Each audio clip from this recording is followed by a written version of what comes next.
Ang tatay ko ay pilit na inuutusan akong pumasok sa pamilyang mayaman at pakasalan ng isang asawang may problema sa isip. Sa halip na magalit, ako ay labis na nasasabi. Dahil alam kong dumarating na ang pagkakataon. Mula nang namatay ang nanay ko sa aksidente sa sasakyan 3 taon na ang nakalipas. Dumating ang aking amang walang kwenta kasama ang kanyang bagong asawa at ang kanilang illegitimate na anak. Mula ng araw na yon, nagsimula ang trahedya. Ang dating paboritong anak ng pamilyang mo, ngayon ay tinatrato ng malamig at may pangungutya. Lalo na nang malaman kong nais ng aking masamang ama na kunin ang sa akin, na 1 bilyong halagang kumpanya sa illegitimate na anak. Ako ay tuluyan ng nagbago. Ang mga salitang tulad ng magalit, galit, at baliw ay naging aking kilalang katangian. Mula noon, naging kilalang baliw ako. At ito ay naayon sa kagustuhan ng illegitimate na anak na si Muhaw. Upang makaiwas sa kapalarang pakasalan ang may problemang asawa. Matapos niyang sinadyang uminit ang aking ulo. Nagkunwari siyang nahulog sa hagdang bato at nawala ng malay.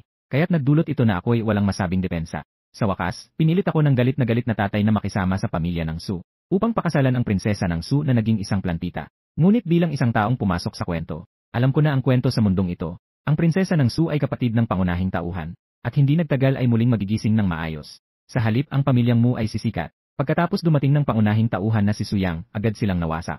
Naging hakbang niya sa pagsisimula ng kanyang alamat. Sa pag-iisip ng mga ito, tumingin ako kay Su Qingqing sa kanyang kama at napangiti. Sa oras na ito, si Su Qingqing ay tahimik na nakahiga sa kama. Sa ibabaw, walang reaksyon. Ngunit sa loob, patuloy na sumisigaw ang kanyang puso sa pagkabaliw. Patayin niyo na ako. Pakiusap ko sa inyo. Hayaan niyo na akong mamatay. Ngunit kahit gaano pa man siya kagulo sa pakikibaka, hindi siya makagalaw. Ang takot ng kaluluwang ito na nakabihag sa walang katapusang kadiliman. Nagdulot ito sa kanya ng pagkabasag at kawalang pag-asa. Walang nakakaalam. Ano ang pinagdaraanan ni Su Qingqing na pagdurusa sa isip? Nang hindi na alam ni Su Qingqing kung pangilang beses na siyang humihingi ng kamatayan. Bigla siyang nakaramdam na may humawak sa kanyang munting kamay. Pagkatapos, isang malumanay na boses ang umabot sa kanyang tainga. No translation needed, this appears to be a placeholder or sound. Narito ako para bisitahin ka. By the way, hindi mo pa alam kung sino ako, di ba? Ang pangalan ko ay Muje. Ikaw ay magiging asawa ko sa hinaharap. Ang biglaang pagbabago ay bahagyang. Nakapagpagaan sa pakiramdam ng kawalang pag-asa ni Su Qingqing. Alam ko na sa puntong ito, nakikita ni Su Qingqing ang lahat ng nasa paligid. Kaya't sinabi ko sa kanya ang buong pangyayari sa kanyang tainga. Sa mga sandaling ito, naunawaan din ni Su Qingqing. Ang tagapagmana ng Mu pamilya ay nagbabalik mula sa kanyang kasal. Ang taong ito na nagaangking siya ang kanyang magiging asawa, ay napilitang pumalit sa kanya para sa pagpapakasal bilang isang pagpapaaliw. Tungkol sa sitwasyon ng pamilya Mu, alam din ni Su Qingqing ang ilang bagay. Ngunit siya na ayaw ng mabuhay. Wala na siyang pakialam sa mga panloloko ng pamilya Mu. At saka, wala rin siyang interes kay Muhaw. Dahil siya ay may kondisyon na nakakasuklam sa mga lalaki. Lahat ng lalaki ay siya lamang ay may pagdiriwang. Sa kabilang bahagi, sa sandaling hawakan ko ang palad ni Su Qingqing. Isang sunod-sunod na tunog ng sistema ang biglang umingay. Ang host ay nakadikit ang palad kay Su Qingqing. Gantimpala ng 1 puntos bawat 20 segundo. Nang makita ito, hindi ko mapigilan ang pagigting ng puso ko. Sa katunayan, nagising ako sa unang araw ko sa mundong ito. Kailangan ko lang makipag-ugnayan sa mga taong maswerte upang makakuha ng puntos. Kaya nang malaman kong pilit akong isasama sa pamilya Su, hindi ako nagalit kundi labis na nasisiyahan. Si Su Qingqing ay nakababatang kapatid ng pangunahing tauhan na si Suyang. Hindi ba't iyon ay isang puno ng pons? Nang maisip ito, sa aking isipan, hindi ko maiiwasang muling hawakan ang maliit na kamay ni Su Qingqing. Mag-relax ka. Tiyak na makakahanap ako ng paraan para magising ka. Hindi ka dapat sumuko sa iyong sarili. Ang mga salitang ito ay nagbigay ng gising sa puso ni Su Qingqing na dati tila namatay. Ang lalaking ito ba ay seryoso? Talaga bang may paraan siya para magising ako? Ngunit mabilis na muling nailubog si Su Qingqing sa kawalang pag-asa. Paano ito magiging posible? Marahil ito ay pawang pagkakalma lamang sa akin. Wala kundi nagpe-pretend na nagmamalasakit sa harap ng ibang tao. Upang manalo ng simpatsya mula sa pamilya Su. Talaga nga ang mga lalaki ay tulad ng mga balita, mga mababait na baboy. Sa puntong ito, akala niya ay nakikita na niya ang tunay na anyo. Si Qingqing ay puno ng pagdiriwang sa harap ng lalaking Yi. Pati na rin ang katulong na babae sa tabi ay may parehong iniisip. Matapos ang 1 linggo mula nang biglang naging isang vegetative state si Su Qingqing. Pati si Ginoong Deng, ang matalinong doktor ng bansa, ay walang magawa. Ano ang magagawa ni Muje? Nang ako ay handa nang ipagpatuloy ang pagsasalita. Biglang naamoy ko ang isang kakaibang amoy. Nang tumingin ako, napansin kong basang-basa na ang kumot. Si Su Qingqing ay nagihi. Nang mga sandaling iyon, tumugon din ang babaeng tagapangalaga. Ginoong Mu, pakisuyo, umiwas ka muna. Nang marinig iyon, dali-dali akong naglakad papunta sa pintuan. Alam kong ang pinakakahiya-hiya sa mga sandaling ito ay si Su Qingqing sa kanyang kama. Mabilis akong umalis upang mapagaan ang sitwasyon. Ang pinakamainam na paraan upang mabawasan ang kanyang mental na sakit. Sa mga sandaling ito, si Su Qing ay dumaranas ng emosyonal na paghihirap. Ako ulit ay nagihi. Sa harap pa rin ng isang lalaki. Si Su Qingqing ay muling bumigay ang emosyon. Dapat malaman na hindi nagtagal, siya ay kinilala bilang pinakamagandang babae sa Madu. Ang hinaharap ay puno ng pag-asa. Ngayon, paano niya matatanggap ang ganitong sitwasyon? At sa mga sandaling ito sa silid-aralan sa tabi. Nag-isip ako ng sandali at sinabi ko sa matandang nasa tapat. Ginoong Su, gusto kong lumipat dito sa panahong ito. Sa ganitong paraan, mas madali kong maaalagaan si Qingqing. Nang marinig ito, si Su Shengtian ay nagtaka. Sa likod ng aking instinct, nais kong tumanggi. Sa katunayan, sino ang maninirahan sa bahay ng babae bago pa man magpakasal? Ngunit isinaalang-alang ang aking sariling apo na babae. Sa natatanging sitwasyon, siya ay nalugmok sa pag-iisip. Marahil ito'y pagkakataon upang maayos na obserbahan ang ugali ng batang ito. Sa huli, pumayag pa rin si Su Shengqian. Ngunit siya rin ay nagpahayag ng kanyang mga alalahanin. Hindi naman ako tumututol na lumipat ka dito. Ngunit sa ngayon ba ang iyong pamilya? Lolo Su, ang mga tinatawag kong pamilya ay gustong-gusto akong umalis sa bahay ng Hindi ako nagtago ng anuman. Inamin ko ang hindi pagkakaayos sa pamilya ng Sa halip na bumalik sa bahay na yon upang magdusa, mas mabuting manatili sa tabi ni Su Qingqing upang kumita ng puntos. Nakikita ko sa system mall, ang mga produkto ay nakakabighani sa mata. Prutas ng demonyo, tala ng kamatayan, bituin pang digma, kakayahan ng nakaraang emperador. Hanggat mayroon kang sapat na puntos, maraming bagay sa alamat ang maaring bilhin sa sistema ng tindahan. Kaya't nais ko nang palaging makasama si Su Qingqing. Ang dahilan kung bakit kailangan pang bumalik sa pamilya mo. Nais ko lamang kunin ang testamento ng aking ina habang siya ay buhay. Bago mamatay ang aking ina sa aksidente, siya ay gumawa ng testamento. Inilaan ang 30% ng pamilya mo. Ipinagkaloob ang lahat ng bahagi sa akin. Ayon sa halaga, ang mga bahagi ay nagkakahalaga ng hindi bababa sa 3 bilyon. Ang perang ito ay sapat upang harapin ang hindi magtatagal. Ang krisis sa pagkabangkarote na kakaharapin ng pamilyang Su sa hinaharap. Habang iniisip ito sa aking isip, umuwi na ako mula sa Su family patungo sa aming tahanan. Sa oras na ito sa pamilya Mu estate, masaya ang pamilya ni Mu Jianjun na kumakain ng masasarap na pagkain. Sa pagtanaw sa eksenang ito, ako'y napabuntong hininga. Tunay na masayang pamilya. Nang makita akong pumasok sa pintuan, agad na nagdilim ang mukha ni Mu Jianjun. At sa pagkakataong ito, unang tumayo si Mu Hao at bumati. Nandito na ang kuya. Siguradong nagugutom ka na. Nagiwan ako sa iyo ng kalahating paa ng manok. Halika na at kumain habang mainit pa. Nang marinig ko yon, napakunot ang aking noo. Nakatingin sa buto ng manok na kinagat na. Pinipigilan ang sarili na sapakin siya. Ang pagnanasa ay nawala sa kanto ng hagdang buhat. Kasinungalingan. Kahit na hindi ko pinahalagahan ang kabutihan ni Xiao Hao. At naglakas loob pang hindi ako pansinin. Biglang pinukpok ni Mu Jianjun ang mesa. Mahirap pigilin ang galit sa aking puso. Nang makita ito, may kaunting ligaya na lumitaw sa mga mata ni Mu Hao. Agad siyang nagsimulang magpanggap. Itay, siguradong galit pa rin sa akin ang kuya. Kung hindi, mas mabuti pang huwag payagan ang kuya na pakasalan ang dalaga ng Su. Ito ang sisira sa kanyang buong buhay. Hayaan mo na lang akong tuparin ang kasunduan sa kasal. Basta't handang patawarin ako ng kuya. Basta't maayos ang kalagayan ng tatay. Gagawin ko ang lahat. Habang nagsasalita, biglang namula ang mga mata ni Mu Hao. Nagpakita ng isang kawawang itsura. At ang katabi niyang Bai Yuelan ay patuloy na tumango. Asawa, sa palagay ko tama si Hauer. Noong una, hindi naman masyadong nagpursige si Xiaojie. Si Hauer mismo ang hindi sinasadyang nahulog. Ngunit ngayon, pinapalitan si Mu Jie si Hao. Ang pagpasok ni Hao sa pamilya Su ay napaka hindi makatarungan. Ayoko sanang dahil sa bagay na ito. Makasira sa ugnayan niyong magama. Tumingin sa harap na hindi alintana ang sariling pagdurusa. Ang ina at anak na nag-iisip para sa iba. Si Mu Jianjun ay labis na naapektuhan. Ay! Kayong dalawa ay sobrang mabait. Ngunit kung ganoon, lalo kong ayaw na magdusa kayo. Kung hindi ba't parang pinapakita kong wala akong alam sa tama at mali? Nakita si Bai Yuelan na may mukha pa ring ayaw kang pahirapan. Habang nag-aalala, lalong tumibay ang kanyang naiisip. Sige na, huwag na kayong manghikayat. Hauer, tawagin mo na ang batang iyan. Sa ngalan niyo, basta't ang batang iyan ay may pagsisisi.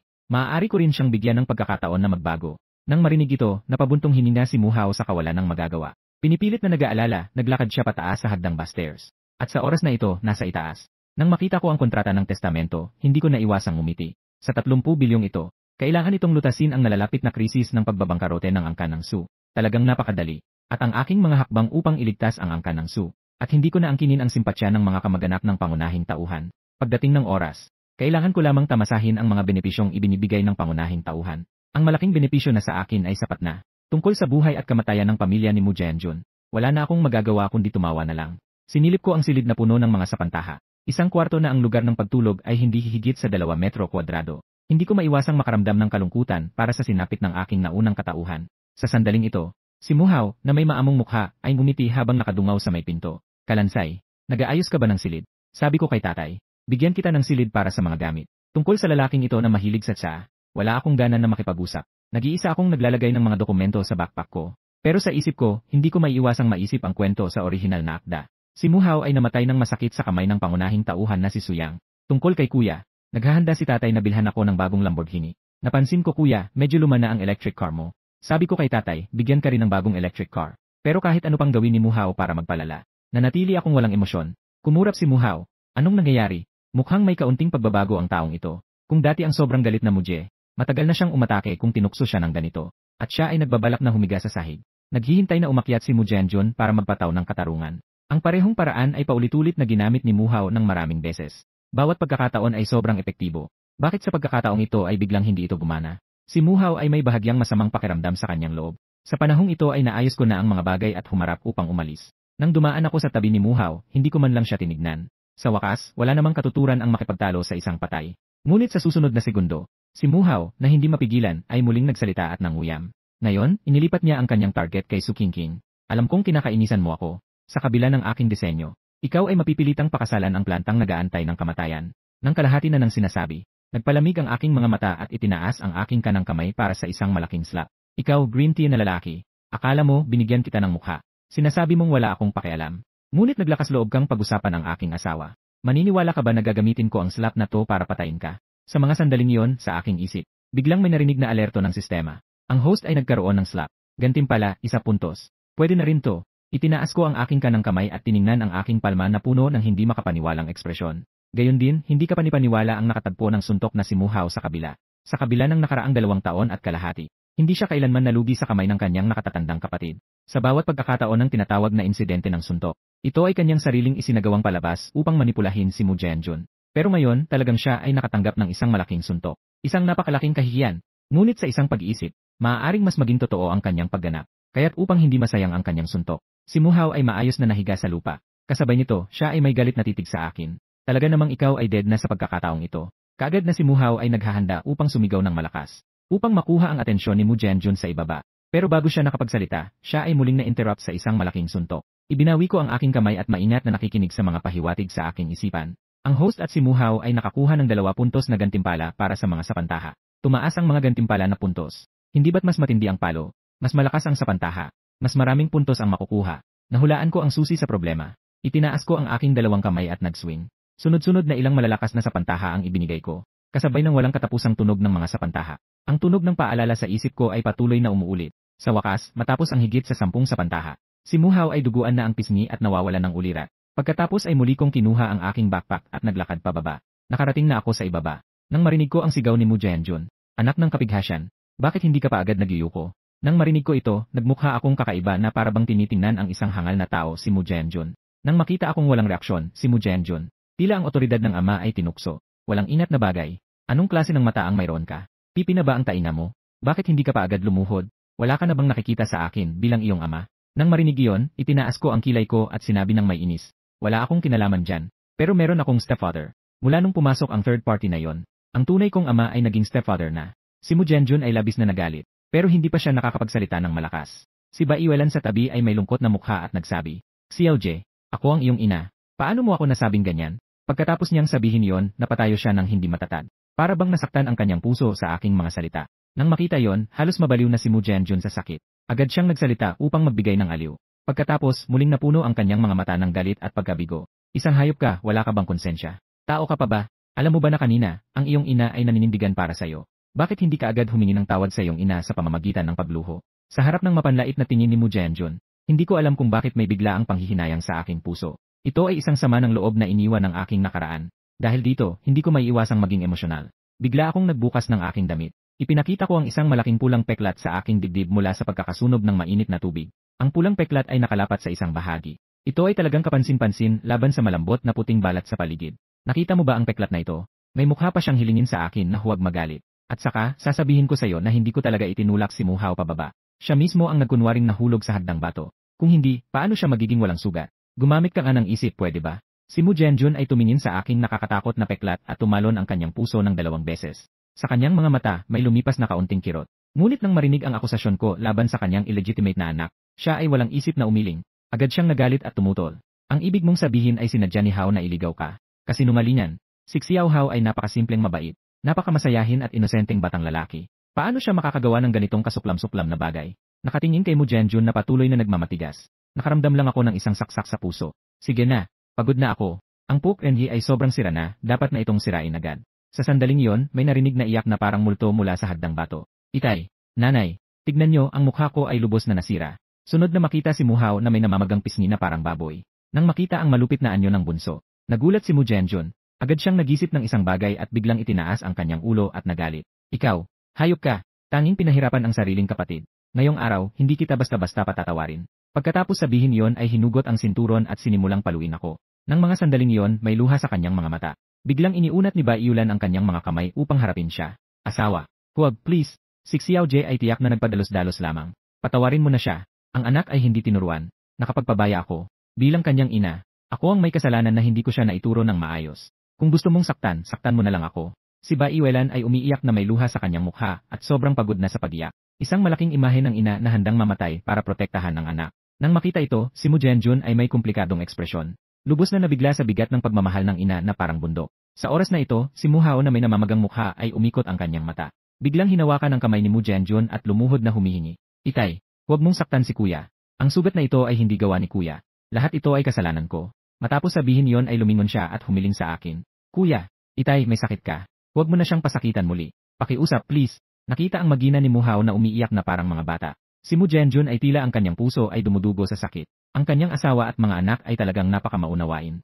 Sa kabila ng napakalaking pagkasira ng kanilang kalooban. Ngunit patuloy pa rin silang nag-aalala para sa iba. Kung ikukumpara naman, ngayon, ang kanyang anak na nakatayo sa tabi na may nakagigiliw ng ngiti. Ang kanyang hitsura ay tila napakapangit at nakakadiri.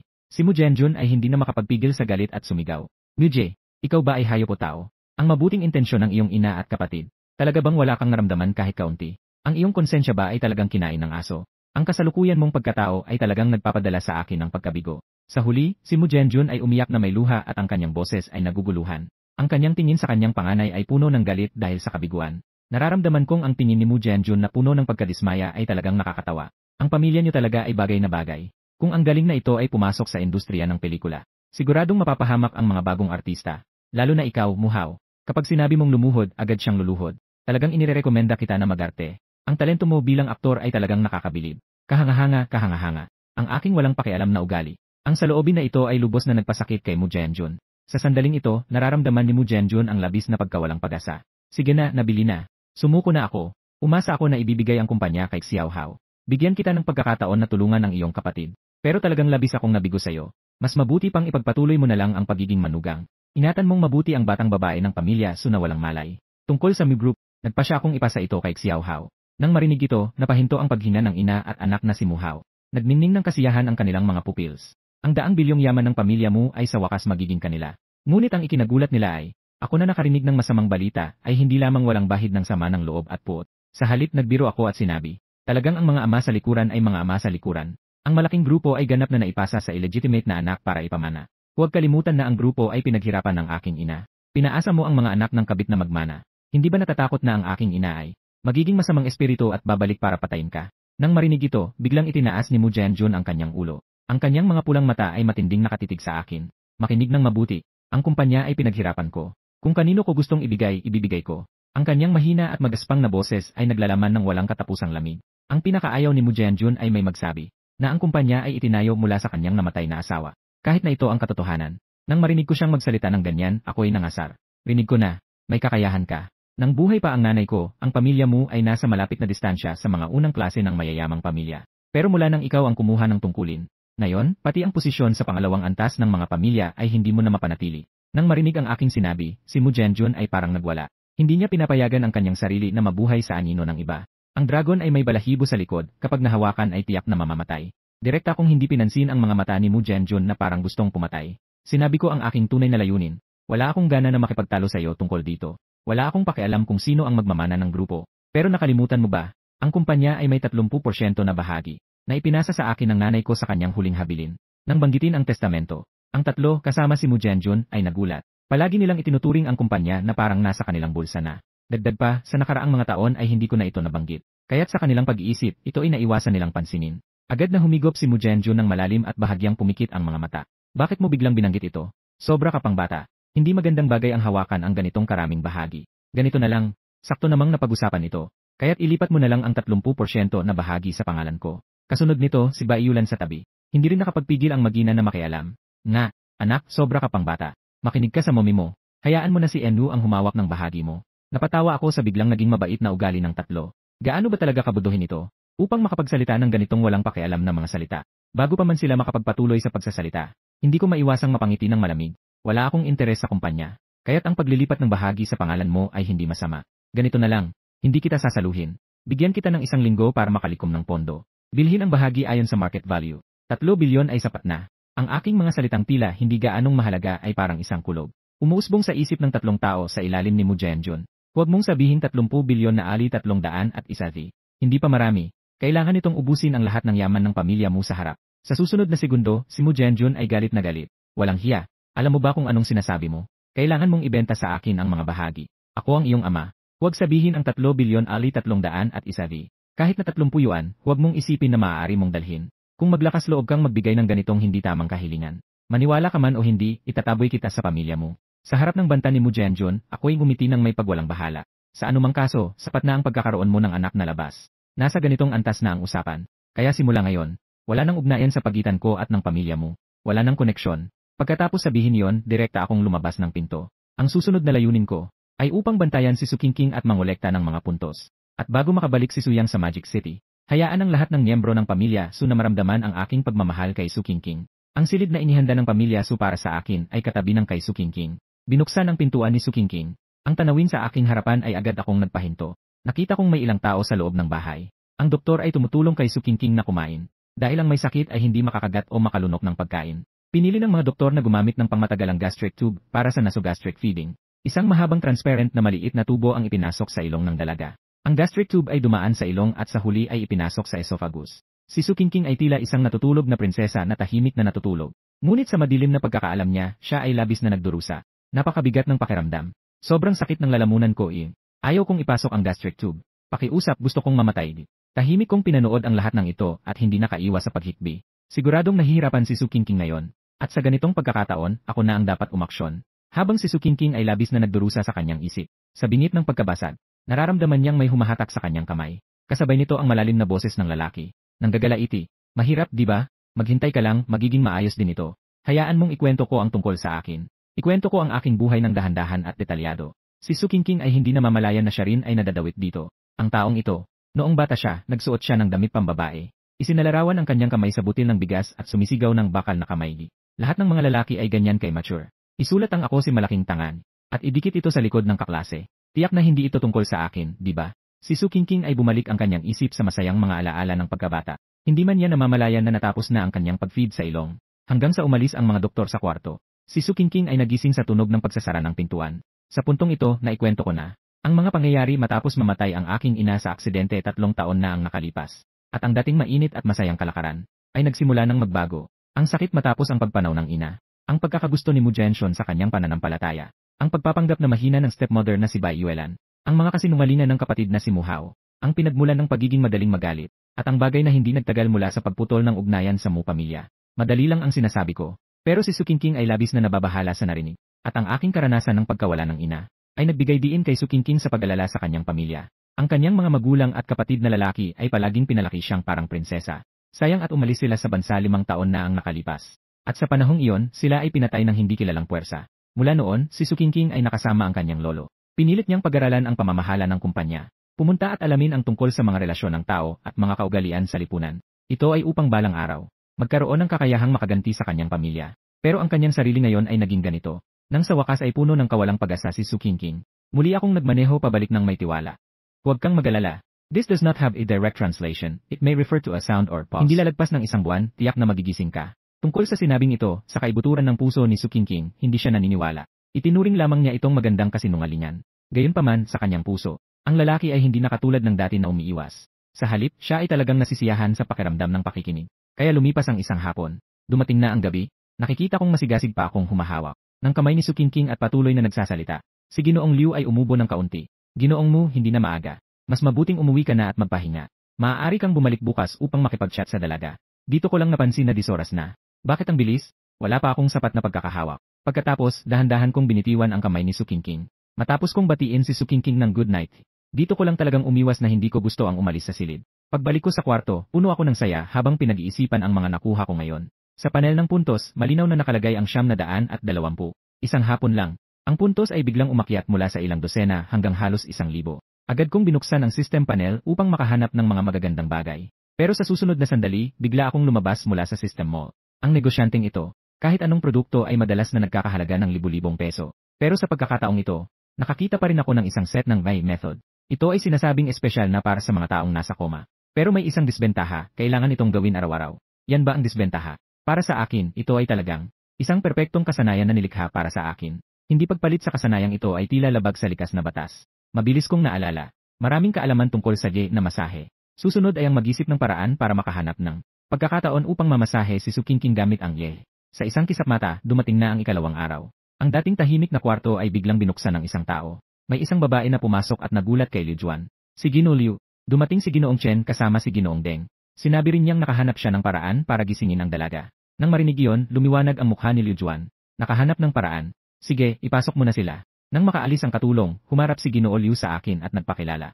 Ginoo Mu, ang dumating na tao ay kaibigan ng dalaga, si Chen Kexin. Ang pinakamataas na dalaga ng pamilya Chen. Si Ginoong Ding naman ay ang pinakasikat na doktor sa ating Maho City. Tumango ako bilang tanda na alam ko ang dalawa. Sa kwento, ang bida na si Suyang ay nakatuntong sa ulo ng doktor na si Ginoong Deng. Kaya siya naging sikat na doktor sa Maho City. Tungkol naman kay batang si Chen Kexin. Kung tunay na ganoon ang karakter ng taong iyon sa kwento, kaya medyo magiging mahirap iyon. Nang makita akong tumango, nagpatuloy si Ginoo Liu. Ginoo Mu, si Ginoong Chen ay may espesyal na damdamin para sa aming dalaga. Maaari mo bang pakawalan muna ang kamay mo? Nang marinig iyon, agad kong pinabayaan ang sinasabi ni Ginoong Liu. Sa halip, lalo ko itong hinawakan ng mas mahigpit na parang nagmamaktol. Walang sinuman ang dapat makialam sa aking pagkuha ng puntos. Si Su Qingqing sa kanyang kama ay nakaramdam kay Chen Kexin. Nang dumating ang paraan upang gamutin ang sarili, siya ay labis na natuwa. Ngunit kapag naisip ko si Chen Kexin, nagiging medyo walang magawa ko. Ang taong iyon ay isa sa aking matagal ng kaibigan. Ngunit medyo childish ang kanyang ugali. At mukhang may pagkapakita ang kanyang oryentasyon. Lalo na noong kamakailan ko lang nalaman na mayroon akong misandry. Talagang nag-nail siya ng isang tuhod at nag-propose kay Su Qingqing. Nagsalita pa siya na ang pagdikit ng mga babae ay ang pinakamaganda. Natakot si Su Qingqing at hindi siya makatagpo sa kanya ng ilang araw. Ang pagkakaroon ng misandry ay hindi nangangahulugang gusto na ang mga babae. Hindi ba mas masarap maging single? Sa oras na ito, muling bumukas ang pinto ng silid. At kasunod nito, isang batang babae ang sumugod sa loob. Pagpasok, nakita agad ang kamay ni Su. Ang maliit na kamay niya ay hawak ng isang lalaki. Sa isang iglap, ang ngiti sa mukha ng bata ay nagiging walang emosyon. Ang ugat sa kanyang noo ay kumikislap.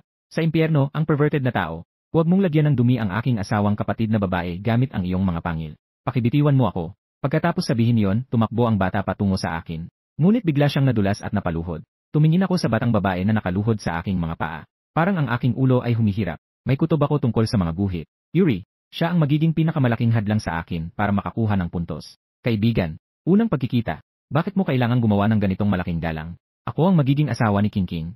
Ang pangalan ko ay Muje. Hindi ako pervert. Pagkarinig nito, tumayo si Chen Kexin. Ikaw ang dinala ni Ginoong Su para pasayahin. Hindi ako sumasangayon. Ang kasal sa pagpapasaya ay isang pampulitikang pamahiin. Hindi ko maaring hayaan kang lapastanganin ang aking nakababatang kapatid na si Su. Lalo na ikaw, Muje. Kung totoo ang mga balita tungkol sa iyo sa Magic City, pagkatapos ng kasal mo, tiyak na magiging isang lalaking marahas ka. Wala akong ganang makipag-usap sa kanya. Patuloy ko lang hinawakan ang kamay ni Su Qingqing at nagpakasasa. Ito ang desisyon ni Ginoong Su. Kung hindi ka nakakasundo, maaari mo siyang lapitan. Nakita niyang wala akong reaksyon. At pinaglalaruan pa ang sarili niyang asawa na kapatid. Si Chen Kexin ay sobrang galit na nanginginig ang kanyang mga mata. Siguradong pipigilan ko ang kasalang ito. Anong panahon na ito?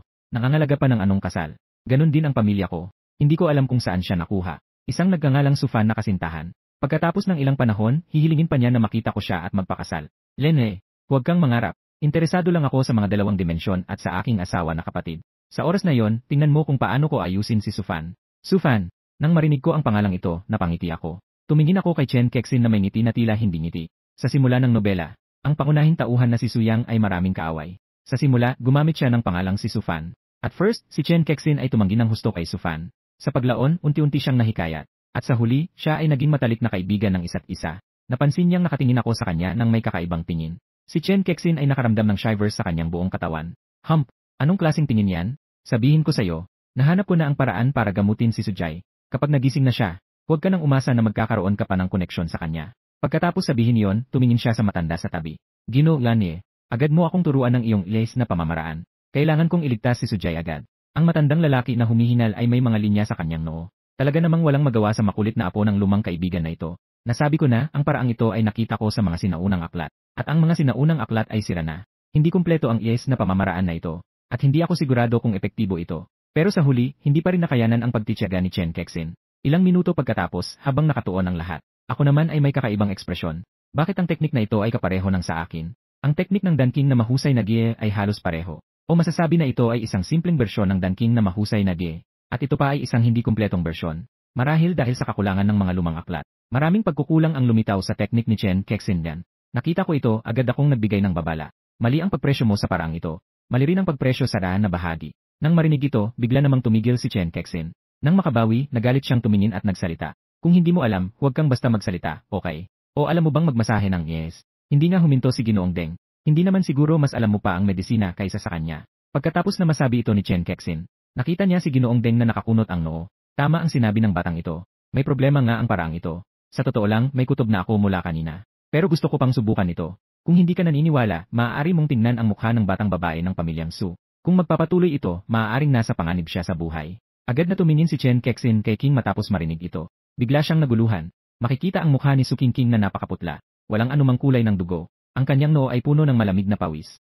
Ginoong Deng, ano ang dapat gawin tungkol dito? Si Chen Kexin ay halos umiyak dahil sa sakit ng damdamin. Nang marinig ang mga salitang ito, nakita na naman ang pag-asa na nawasak. Tuluyan nang nawalan ng pag-asa si Su King. Nabigo na naman. Ilang beses na ito. Talaga bang ito na ang kapalaran ko at magiging isang walang malay na tao na lang ako? Kanina, habang minamasahe siya ni Chen Kexin, sa totoo lang, naramdaman na niyang hindi siya komportable. Habang lumilipas ang oras, maging ang buong katawan niya ay ng matinding sakit sa bawat sandali. Wala nang pag-asa sa lahat. Marahil ito na ang tadhana ko. Kasabay ng matinding sakit at kawalang pag-asa ni Su King. Sa aking taina, may narinig akong boses ng isang lalaki. Sa totoo lang, walang problema sa les na ito. Mayroon lamang itong mga kakulangan. Sakto, dati akong nag-aral ng kumpletong les na pamamaraan. Bakit hindi ko subukan? Nang marinig ito, si Chen Kexin ay puno ng pagdududa. Marunong ka bang magmasahe? Dapat mong malaman na ang ganitong profesional na kaalaman sa medisina ay parehong nakakainip at nakakaboard. Hindi siya makapaniwala na ang isang walang silbi, na anak ng mayayamang tao ay matututo ng mga ganitong bagay. Kahit na si Ginoong Deng sa tabi ay nagpakita ng pagdududa. Pero nang makita ang aking seryosong anyo, siya ay nagsalita. Ako ay manunood mula sa tabi. Kung may problema, agad kitang hihinto. Sa susunod na segundo, puno ako ng kumpiyansa habang papalapit kay Su King. Marahil dahil sa malaking pagbagsak ng pag-iisip kanina. Ngayon, si Su King ay hindi na mangahas na umasa. Sa katunayan, mas malaki ang pag-asa, mas malaki ang pagkabigo. At sa oras na ito, umaasa ako sa aking isipan. Ang alaala ay opisyal nang nagsimula sa masahe. Ang aking mga daliri ay sanay na nagmamasahe sa iba't ibang mga puntos. Sa kabilang panig ng madilim na pagkakaalam na kulungan, si Su King ay labis na naguguluhan ang damdamin. Ang sakit ay sobrang matinding, pero sobrang saya rin. Ito ay ganap na naiba sa naramdaman ko kanina mula kay Kexin. Ang aking katawan ay tila nagiging mas malinaw ang pakiramdam. Napansin ang pagbabago sa katawan, si Su King ay labis na nagagalak. Marahil si Muje ay may kakayahan. Ang pagliligtas sa akin mula sa bangungot. Sa katunayan, hindi lang si Su King. Lahat ng tao sa lugar ay nakatitig sa eksenang ito nang may pagkabigla. Hindi sila mga bulad. Kayang makita ang bihasang pamamaraan ng batang lalaki sa harapan. At ang mukhang maputla ni Su King ay bumabalik ang kulay sa nakikita ng mata sa napakabilis na paraan. Si Chen Kexin ay may mukhang puno ng hindi makapaniwala. Ang rebelde na ito ay tila may kakayahan. Pero siya ay sobrang lapit sa aking misis na kapatid na babae. Ang init ng ulo ko, pagkatapos ng isang oras. Humihingal ako at tumigil sa pagmasahe. Sobrang pagod ah. Mukhang ang masahe ay isang uri ng pisikal na trabaho. Nang makita akong huminto, agad na lumapit si Ginoong Deng kay Su King upang simulan ang pagsusuri. Pagkatapos ng ilang sandali, tumingin siya sa akin na may paghanga. Totoong kamangha-mangha. Ang paraan mo ng masahe ay kayang sabay-sabay na isaalang-alang ang pagdaloy ng ki, pagpapalakas ng dugo, at pagpapaluwag ng mga ugat. Nakababatang kapatid, kung makakaya mo araw-araw na magpatuloy sa pagmasahe sa batang babae na ito, marahil talagang may pagkakataon siyang magising. Nang lumabas ang salitang ito, iba-iba ang reaksyon ng mga tao sa paligid. Kahit na sa labas ako ay tila walang kapararakan. Ngunit sa aking puso, masaya na ako. Sa pagkakaroon ng hatol ng kilalang manggagamot na si Ginoong Deng. Ngayon, ako mismo ang magbibigay ng masahe. Legal na siyang masahe kay Su King. Nang marinig ng tagapangalaga na si Liu Juan na may pagkakataon si Su King na magising, mabilis siyang yumuko at nagmakaawa. Ginoong Miu, maaari mo bang gawing pabor na magmasahe sa dalaga kapag mayroon kang oras? Ang dalaga ay talagang nahihirapan. Pakiusap, kailangan mo talagang tumulong. Sa bagay na ito, tiyak na tatanawin ko ito ng may katapatan. Bakit kailangan ganyan si Ate Liu? Si King ay magiging asawa ko sa lalong madaling panahon. Siguradong ibibigay ko ang aking buong makakaya. Sa oras na ito, ang damdamin ni Su King sa kama ay komplikado. Hindi niya kailanman naisip na magkakaroon siya ng anumang relasyon sa lalaking ito. Matapos lahat, siya ay may kondisyon na galit sa mga lalaki. Sa katunayan, ayaw niya ng mga lalaki. Ngunit ngayon, ang pagkakataong ito ay parang swerte. Ngunit ang asawa ay talagang may kakayahang gisingin siya. Nagdulot ito sa kanya ng pagkalito at kawalang kakayahan. Kung magigising ako, kailangan ko bang isaalang-alang ang iba bilang aking asawa? Ngunit mula sa pangyayaring iyon, siya ay nagkaroon ng likas na pagtutol sa mga lalaki. Mali, parang hindi rin ako masyadong tutol kay Muje. Naramdaman ko na maraming beses niya akong hinawakan sa kamay. Bakit ba hindi man lang pumasok sa isip ko na iwanan siya? Ang gulo, nakakalito talaga ako. Sa mga pagkakataong ito, nararamdaman kong sapat na ang aking pahinga. Patuloy akong nakikipagmasahe kay Su King. Lumipas ang isang oras at humigit na ang dilim. Umalis si Lodeng para magpaalam. At hinila ang ayaw umaalis na si Chen Kexin. Sa daan pa uwi, hindi masyadong masaya si Chen Kexin. Sumisigaw na mula bukas, siya mismo. Kailangang araw-araw siyang nandyan sa tabi ni Ate Su, upang maiwasan siyang maloko. Samantala, ako at ang Sleeping Beauty. Matapos ang pamamaalam, bumalik na ako sa aking kwarto. Kakalabas ko lang sa kwarto. Biglang dumating ang isang tawag na nagwasak sa katahimikan ng gabi. Pagkatapos kong sagutin, narinig ko ang sigaw ni Mu Jianjun sa kabilang linya. Ikaw na Suel na anak, talaga bang wala ka ng balak umuwi? Mas mabuti pang hindi ka na ipinanganak. Sumpa, sa narinig ko, agad kong sinara ang telepono. Akala ko ay nakabuo na siya ng 30 bilyon. Kung hindi, ayaw ko nang makipag-usap sa kanya. Pero kakalapag ko lang ng telepono. Umiikot na muli ang ringtone. Kinuha ko at tiningnan. Hindi ko maiwasang mag-roll ng mata. Nandyan na naman ang gunggong na tatay. Kaagad na kumonekta. Muli, narinig ang mga sigaw at pagmumura. Naglakas ka ng loob na Yoff ang tawag ko. Ikaw na ito. Walang masabi, inoff ko ulit ang tawag. Tumatawag sa gitna ng gabi para lang murahin ako. May butas ba ang utak mo? Ngunit kaagad na sumunod ang ikatlong tawag. Itinaas ko ang kilay at agad na pinatay ang cellphone. Sa oras na ito, si Mu Jianjun ay puno ng galit sa sala ng pamilya mo. Ang gunggong na ito, ang halimaw na ito, naglakas loob siyang Yoff ang tawag ko. Wala na ba talaga akong halaga bilang ama sa kanya? Kung alam ko lang, dapat sana ay itinapon ko na siya sa inidoro noon. Nang marinig ito, si Ba Iwelan na puno ng kasuotan ay tila nalungkot. Asawa, kalmahan mo ang iyong galit. Masama sa katawan ang magalit. Kasunod nito, si Mu Hao na nasa tabi nila ay may pag-aalala. Nga, tatay. Kalmahan mo ang iyong galit. 8, tama ang nanay. At naniniwala akong tiyak na si kuya. Hindi ko sinasadya na hindi sagutin ang tawag mo. Baka kasi naubusan ng baterya ang cellphone. Nakatingin sa harap sa maginan na maunawain. Si Mu Jianjun ay parehong naantig at nababahala. Niya silang niyakap at mahinang pinatatahan. Kayo kasi, sobrang mabait nyo. Ganyan, madali kayong maloko. Sana yung salarin ay may kalahating pagmamalasakit gaya nyo. Hindi nyo na kailangang magsalita para sa hayop na yon. Alam ko kung sino ang tama at sino ang mali. Hindi ako ganong klaseng lalaki na walang kaalaman. Narinig ang galit sa mga sinasabi ni Mu Jianjun. Si Ba Iwelan at ang anak ay pareho ng kumikislap ang mga mata. Patuloy na lumilitaw ang kaligayahan sa kanilang mga mata. Agad silang nagbago ng usapan. Asawa, ang pinakamahalaga ngayon ay ang pag-aayos ng shares. Batay sa aming kasalukuyang sitwasyon sa pondo, talagang hindi kami makakuha ng 30 bilyon. Ano ang gagawin natin dito? Lahat ito ay dahil sa aming ina. Siguradong si Muje ay nagagalit sa amin kaya ganito. Lahat ito ay kasalanan namin. Nang matapos ang usapan dito, ang mga mata ni Yulan ay puno ng luha at naginit. Sa tabi, si Mu Hao ay lumabas din sa tamang pagkakataon upang makipagtulungan.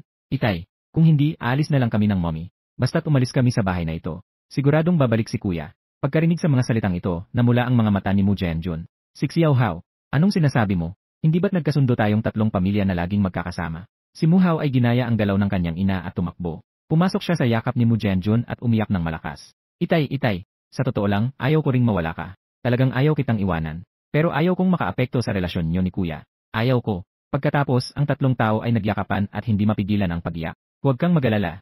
Ang rebelde na iyon ay mayabang lang. Sa ilang panahon, tiyak na babalik siyang may alingaw-ngaw. Siya ay naiinggit sa aking kabutihan kay Xiao Hao. Pero kayo ng nanay mo ay nagdusa ng napakaraming sakit. Sa wakas, nakabalik na kayo sa aking tabi. Dapat bang hindi ko kayo bigyan ng kaunti pang kabayaran? Nagdududa na ako kung anak ko talaga ang batang iyon. Walang kahit kaunting pagunawa. Maghanap tayo ng pagkakataon sa ibang araw. Kailangan kong ipasuri ang batang iyon para sa ELA test. Nang banggitin ang ELA test, biglang huminto ang iyak ni Yuelan. Kumislap ang kanyang mga mata ng kaunti, tila naguguluhan. Agad siyang lumihis ng usapan. Asawa, hindi ba't nakipag-usap ka na sa pinuno ng pamilya Su? Ano ang naging usapan? Nang banggitin ang usaping ito, hindi maik ni Mu Jianjun ang galit. Lene, nakakainis lang isipin. Sinabi ko na yon sa matandang iyon. Tungkol sa malaking kasalanan ng hayop na yon. Dapat sana'y paalisin ng matandang iyon ang kabilang panig. Pero hindi lang tinanggihan ng matandang iyon ang aking kahilingan. Sinabi pa niya na si Muje ay kanyang pinili, na walang sinuman ang makapagbabago doon. Sa puntong ito, sa mansyon ng pamilya Su, ang matandang Su ay masyadong nagagalit na pinalo ang mesa. Totoong sinabi ito ni Ginoong Deng. Sinabi niya na may posibilidad ba talagang magising si Qingqing. Ang tagapangalaga na si Liu Juan ay may ngiti sa kanyang mukha. Totoo ito. At sinabi rin ni Ginoong Mu, mula ngayon, araw-araw siyang mas masasahe para sa Miss. Umaasa na sana ay mabilis na magising ang Miss. Ayos lang iyon. Basta magising lang si Qingqing. Ano man ang maging kapalit, sulit ito. Si Su Shenshan ay hindi napigilan ang emosyon at umiyak siya. Siya'y masaya na ang napiling manugang ay si Muje. Masaya siya na kahit naharapin si Mu. Ang banta ni Jianjun ay hindi siya mapipilit na umatras. Ang oras ay tila mga palaso. Ang araw at buwan ay tila mga sinulid. Sa susunod na 5 araw, ang lahat ay kahalintulad. Araw-araw, hinahatak ko ang maliit na kamay ni Su Qingqing habang nagkukwentuhan at nagkukwento. Kasabay nito, kakanta rin ako ng mga romantikong kanta habang nagmasahe. Tinitingnan ang mga pinagpaguran sa loob ng maraming araw. Ang 20,000 puntos na naipon. Mayroon akong ganitong mabilis na yaman mula sa isang gabi ng pagangat sa katayuan. Pagkatapos maglibot sa mall, nagpa siya akong bilhin. Bumili ako ng isang piraso ng jade para sa sarili ko at kay Su Qingqing. Ayon sa pagpapakilala ng sistema, ang jade na ito ay makakapagligtas sa may suot mula sa isang nakamamatay na atake. Hindi ko na kailangang banggitin ang aking buhay. Tiyak na pinakamahalaga yon. Tungkol kay Su Qingqing, siya ang tanging babae sa kwento maliban sa pangunahing tauhan. Siya ang pinakamalapit na babae sa pangunahing tauhan na si Suyang na may pinakamataas na swerte. Kung sakaling siya ay mawala, ako'y magiging nasa isang passive na sitwasyon. Ayoko talagang makipag-ugnayan sa pangunahing tauhan na si Suyang. At saka, wala akong interes sa babae ng pangunahing tauhan na may 8 anak. Hindi ako interesado sa babae ng pangunahing tauhan. Pagkatapos ng lahat, hindi naman ako ang uri ng tao na mahilig sa mga mayasawa. Kakabigay ko lamang ng jade kay Su Qingqing. Biglang may pumasok at itinulak ang pinto. Nakita kong pumasok ang batang si Luo na may 2 pang ponytail. Si Lee ay tumatalon at pumasok. Kuya Mu, ano ang kakantahin natin ngayon? Kahapon, ang kantang Invisible Wings mo. Pero muli itong umalab sa buong internet. Ang dumating ay si Chen Kexin. Sa loob ng 5 araw, napansin kong nahuhumaling si Chen Kexin sa mga kanta.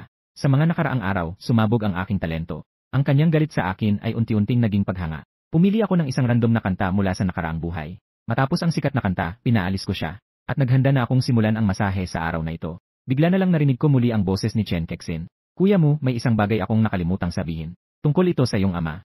Ngayon ang kanyang kaarawan. Narinig ko na naganyaya siya ng maraming kilalang tao na dumalo. Plano rin niyang ianunsyo sa handaan na si Mu Hao ang kanyang tagapagmana. Alam ko na yan. Pupunta ako doon mamaya. Natapos na ang 1 linggong takdang oras. May mga bagay na oras na para bawiin. Sa dapit hapon. Pagkatapos kong imasahe si Su Qingqing sa huling pagkakataon, tumayo ako at nagpaalam. Lumabas ako. Narinig ang tunog ng pagsasara ng pinto. Si Su Qingqing ay hindi maiwasang magalala. Sana ay maging maayos ang lahat. Pero sa huli, sila ay tunay na ama't anak. Siguradong hindi magiging masyadong mahirap si Mu Jianjun kay Mu Jie. Katatapos ko lang bumaba mula sa ikalawang palapag at nakasagupa ko si Liu Juan na mukhang nagmamadali. At Liu, may nangyaring masama. Si Liu Juan ay may nakabigat na mukha at nakurinkled ang noo. Sabi ng chairman na may isang bote ng gamot sa puso na nalimutan niyang dalhin. Hayaan mo akong hanapin ito at ipasa sa kanya. Pinanood ko si Liu Juan na nagmamadaling umalis habang nag-iisip. Sa katunayan, ayon sa mga bulungan ng mga katulong sa bahay nitong mga nakaraang araw, nahulaan ko na ang pamilya Su ay malapit ng bumagsak. Kaya malapit na rin ang araw ng pagbabalik ni Su Yang. Kailangan kong ayusin ito bago makabalik si Su Yang. At alisin ang problemang ito para sa pamilya Su. Lumabas mula sa mansyon ng pamilya Su. Hinarang ko ang isang taksi. At nagpunta sa direksyon ng pamilya Mu. Sa oras na ito, ang pintuan ng mansyon ng pamilya Mu. Si Mu Hao ay nakatayo sa pasukan na may ngiti sa kanyang mukha upang salubungin ang mga bisita. Ginoong Wang, mangyaring pumasok. Ikaw din, Ginoong Ye, maligayang pagdating. Ginoong Jiang, salamat sa pagpunta sa kabila ng iyong abalang schedule upang dumalo sa kaarawan ng aking ama. Patuloy na nagbo si Mu Hao bilang pasasalamat. Napakahusay ng kanyang pagganap sa panlabas. Maraming mga bisita ang tumango. Alam ng lahat na si Mu Hao ay ang paboritong bunsong anak ni Mu Jianjun. Kaya't ang bawat bisita ay labis na nagpapakita ng respeto. At lahat ay ngumingiti kay Mu Hao. Ang ilang mga bisita ay labis na nag-aalala at nagtatanong tungkol sa mga sugat sa mukha ni Mu Hao. Nang marinig ito, nadama ni Mu Hao na sumakit ang kanyang pisngi at nagliyab ang galit sa kanyang mga mata. Ngunit sa panlabas, nagmukha siyang nalulumbay habang sumasagot. Lahat ito ay aking kasalanan. Ako ang nagpasama ng loob sa aking kapatid na lalaki. Pero hindi ito kasalanan ng kuya. Kasi hindi niya makontrol ang emosyon. Wala rin siyang intensyon. Pagkasabi nito, nagkaroon ng pagkaunawa ang mga bisita. Isa-isa silang nagbigay ng mga simpatyang tingin kay Mu Hao. Si Mu Hao ay nagbigay ng galang sa mga mayayamang tao. Alam ko na masama ang ugali ng kuya ko. Ang mga kaibigan na narito noon ay maaaring may ilang tao na na-offend ng kuya ko. Bilang kapatid, kumakatawan sa kuya ko, humihingi ako ng tawad sa lahat. Sa sandaling ito, isang hindi tamang boses ang umabot. Humihingi ako ng tawad para sa akin. Si Mu Hao, karapat-dapat ka ba? Nang matapos ang kanyang sinasabi, nandyan na ako sa harap ni Mu Hao. Si Mu Hao ay nagulat at nakanganga sa harap. Ang gamit na ito, paano siya biglang bumalik? Dahil umalis na mula sa tahanan ng Mu, umalis ka na lang sa malayo. Pero para mapanatili ang magandang imahe ng kapatid, siya ay masayang lumapit sa akin. Kuya, Enfin, nakabalik ka na. Ngayon ang kaarawan ni Itay. Sigurado akong magiging masaya si Itay pag nakita niyang nakabalik ka na. Nang makita ito, itinaas ko ang aking kilay. Tinitigan ko ang aking kapatid na lumalapit na may disgust. Inangat ko ang kamay at tinamaan siya sa ilong. Umalis ka. Huwag kang lumapit sa akin. Ang malalakas na tunog ng sampal ay umalingaw sa pintuan ng tahanan ng mga Mu. Maraming mayayaman at makapangyarihan ang nagulat at tumingin. Nararamdaman ko ang sakit ng mga dating sugat sa aking mukha. May bagong sakit na masakit na nadagdag. Ngayon, nagapoy ang galit sa puso ni Mu Hao. Tinamaan ako. Pinagsampal na naman ako. Ngunit sinasabi ng katwiran sa kanya. Dapat niyang samantalahin ang pagkakataong ito. Upang ipakita sa mga mayayaman sa Magic City ang likas na karahasan ng kuya na ito. Agad, namula ang kanyang mukha at nagmukhang kawawa. Kuya, bakit mo ako sinampal bigla? Hindi mo pa ba nalilimutan ang nangyari dati? Itinulak ko siya pababa ngunit hindi ako namatay. Kung ang pagsuntok sa akin ay makakapagpakalma sa'yo, sige, suntukin mo ako. Basta't masaya ang kuya. Wala nang hinanakit si Xiao Hao. Dahil ikaw ang paborito kong kuya. Akala niya ay sa harap. Nang napakaraming mayayaman, magkakaroon ako ng pag-iingat. Gayunpaman, sa susunod na segundo, itinaas ko ang kamay ko at nagpasimula ng laban. Hindi nagtagal, si Mu Hao ay nasingil ng sunod-sunod na malalaking suntok. Isang sablay, siya ay dahan-dahang nagpigil. Tumingin kung mayroon bang magandang loob na tao na lalabas at magsasalita. Pero ang kanyang mga pangitaas ng ngipin ay tinamaan at lumuwag. Ngunit hindi pa rin siya nakapaghintay sa mabuting taong iyon. Sa halip, may ilang tao ang masayang nag-record ng video. Sa huli, si Mu Hao ay nagtago sa likod ng poste, nagtago siya na may butas ang ngipin sa hangin. Buto, huwag nang manakit. Ngayon, ang pinsan kong si Susu ay nandito rin. Pinakamainit ang kanyang pagkamuhi sa karahasan. Kung ganyan ang gagawin mo, magagalit siya. Nang marinig ko ang pangalang iyon, ako muna ay nag-isip. Mabuhay. Pagkatapos ay nag-isip si Lu at naisip na mahirap ito. Su. Ang puting buwan ng dati sa puso. Pamangkin ni Yuelan. Ang orihinal na pamilyang Bai ay isang maliit na pamilya sa ikatlong linya. Sa mga nakaraang taon, lumaki siya sa pagsipsip ng dugo ng pamilyang Mu. Anong puting buwan? Isang puting lotus lamang. Sa nakatakdang kwento, ang dati ay unti-unting naging madilim ang isip dahil sa masamang ama. Sa prosesong ito, nakilala niya si Bai Susu na naglalaro kasama ang kanyang tiyahin. Ang simpleng pambatang pag-ugali ng kabilang panig ay hindi sinasadyang nagpasabay sa kanya.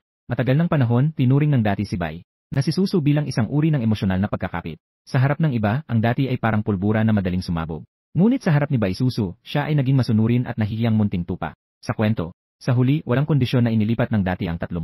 Bahagi sa pangalan ni Mu Hao. At ito ay dahil nais lamang niyang pasayahin ang kanyang puting buwan. Nakakainis na kwento. Sa huli, isa lang siyang tuta. Kung sino ang gustong maging tuta, siya na. Pero ako, hindi ko magagawa yon. Matapos tingnan ang alaala ng aking nakaraan, nakakainis lang. Wala rin akong interes makipag-usap kay Mu Hao. Diretsong naglakad papasok sa pinto ng bulwagan ng handaan. Nang makita iyon, para bang nahuli ni Mu Hao ang kahinaan ng kalaban. Lumabas ang isang tiwalang ngiti sa kanyang labi. Ang tuta ay tuta pa rin sa huli. Basta't nandyan pa ang pinsan ko. Kaya't mayroon na akong kalamangan. Sa kabilang bahagi ng bulwagan, ang mag-asawang Mu Jianjun ay nakikipagkwentuhan sa isang magandang dalaga. Tungkol sa mga kaganapang nangyari kamakailan. Ang dalaga ay si Bai Susu. Nakaprinsesa siyang damit na may inosenteng ngiti na hindi nakakasakit. Nagdadala ito ng malabanal na magandang pakiramdam ng unang pag-ibig. Talaga bang sinaktan ni Mujie ang pinsan? Pero nagkasundo na siya sa akin, kaya hindi na siya gagamit ng dahas. Pagkatapos ng kasiyahan, hahanapin ko siya. Pinapagawa ko sa kanya na humingi ng tawad sa inyo. Nang marinig ito, natuwa si Bai Yuelan. Alam niyang sigurado na ang bagay na ito. Alam na alam niya ang nararamdaman ni Muj para sa kanyang pamangkin. Sa mga sandaling iyon, binuksan ng katulong ang pinto ng silid-pahingahan. Tagapangulo, dumating si Ginoong Muj upang batiin ka sa iyong kaarawan. Nang marinig ito, hindi nakapagpigil si Mu Jianjun na mapadilat ang kanyang mga mata. Ano, ang anak na iyan ay dumating upang dumalo sa aking kaarawan. Hindi ba't ilang araw na ang nakakalipas, ay matigas siyang nagpasya na putulin ang aming ugnayan. Hindi kaya ay hindi siya makapagpakumbaba. Iniisip na gamitin ang pagkakataong ito upang humingi ng tawad sa sarili. Hindi lang si Mu Jianjun ang may ganitong kaisipan. Ang mga tao mula sa pamilya Bai na nasa kanyang paligid. Ang kanilang mga iniisip ay kapareho ng kanya sa pagkakataong ito. Sa katunayan, tanging ama lamang ang mabuti sa mundo. Ang mga batang walang ama ay parang damong ligaw. Si Bai Yuelan ay nasa kanyang isipan ay nagtatawa, ngunit sa mukha niya ay nagpapanggap na masaya. Asawa. Si Muj ay sa wakas ay nakabalik ng hindi madali. Dahil alam na niya ang kanyang pagkakamali. Kaya mamaya, kapag humingi siya ng tawad sa iyo, huwag kang magalit at paalisin siya. Nakikinig sa malambing na boses ng kanyang maliit na asawang babae. Ang tinig ay labis na nagpagaan sa puso ni Mu Jianjun. Nais na humingi ng tawad sa akin. Nakadepende ito sa gawin ng batang iyon. Sa pagkakataong ito, sobra na ang kanyang ginawa. Talagang naiinis na ako ng husto. Hindi sapat ang magpatira pa lamang. Maliban kung pipirmahin ng batang iyon ang kontrata ng paglilipat ng bahagi. Nang marinig ito, nagbuhos ng isang patingin si Bai Yuelan na parang walang magawa. Ngunit sa puso niya, hindi maipaliwanag ang kanyang kasiyahan. Basta ipasa lang niya ang kanyang mga bahagi. Kaya't ang mga bahagi na ito ay darating na. Tiyak na mapupunta sa sariling anak. Gayunpaman, may kaunting pag-aalinlangan si Bai Yuelan. Naiisip ko na ang ay nagbago na sa mga nakaraang panahon. Bigla niyang nasilayan ang kanyang maliit na pamangkin. Sandali, tumatag ang kanyang puso. Paano ko nakalimutan si Susu? Agad na nagkunwari si Bai Yuelan na walang pakialam at humikbi. Alam ko, mahal, na hindi mo talaga gusto ang bahagi ni Mujie. Gusto mo lang makita ang kanyang sinseridad. Kapag nakumpirma na nagkamali si Mujie, natural na ibabalik ang bahagi sa kanyang pangalan, di ba? Pero ang pag-aalala mong ito ay maaaring makita ni Xiaoxuan o ng iba. Maaaring hindi nila maintindihan ka. Sa oras na ito, nakinig si Bai Susu sa sinabi ni Bai Yuelan. Sa purong mga mata niya, may lumalabas na luha ng damdamin. Ang tiyuhin ay may mabuting hangarin. Kaya pala napakabuti ng tiyuhin. Ganito ang pagmamahal ng ama, parang bundok. Nang maisip ito, nag-volunteer si Bai Susu. Agad niyang kinuha ang kontrata mula kay Mu Jianjun. Tiyuhin, upang maiwasan ang hindi pagkakaintindihan. Pupunta na ako ngayon para pirmahan ni Mujie ang kontrata. Kapag natapos na niyang pirmahan, dadalhin ko siya sa iyo para humingi ng tawad sa iyo. Sa oras na ito, ang bulwagan ng salusalo ay maliwanag. Hawak ko ang tasa ng alak, nag-iisa akong nagtatamasa. Pero sa isip ko, nag-iisip tungkol sa kwento sa orihinal na teksto. Kuya Mu, nandito ka pala. Bigla, may isang matamis na boses na umabot mula sa likuran.